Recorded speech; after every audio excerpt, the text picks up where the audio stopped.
রাজশাহী, রংপুর, মহিনী, সিলেট এইসব জায়গাতে গত রাত থেকেই বৃষ্টি হচ্ছে। এমনকি আপনার ডিমলাতে আপনার গত রাতে প্রায় 120 মিলিমিটার বৃষ্টি হয়েছে।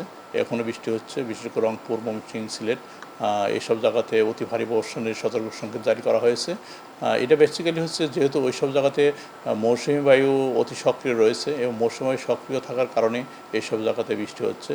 তাছাড়া সাগরে একটা লঘুচাপ সৃষ্টি হয়েছে, এটা হচ্ছে মধ্য পশ্চিম বঙ্গোপসাগর তৎসংলগ্ন উত্তর পশ্চিম বঙ্গোপসাগরে। তবে এর প্রভাবটা সাথে এই যে এখনকার বৃষ্টি এর প্রভাব ওই রকম সম্পর্ক নেই, কারণ এটা হচ্ছে অনেক দক্ষিণে। এটা উড়িষ্যা অন্ধ্র উপকূলের কাছাকাছি যে লঘুচাপটা হয়েছে এটা হয়তো আরও শক্তিশালী হয়ে এটা উড়িষ্যা অন্ধ্র দিকেই চলে যাবে। এর প্রভাব তেমন পড়বে না, তবে সাগর কিছুটা উত্তাল থাকবে। সেক্ষেত্রে হয়তো সাগরে মাছ ধরা নৌকা ট্রলারকে হয়তো আজকে বিকাল বা রাতের ভিতরে এটাকে 3 নম্বর স্থানীয় সংকেত দেখিয়ে যেটা বলা যেতে পারে।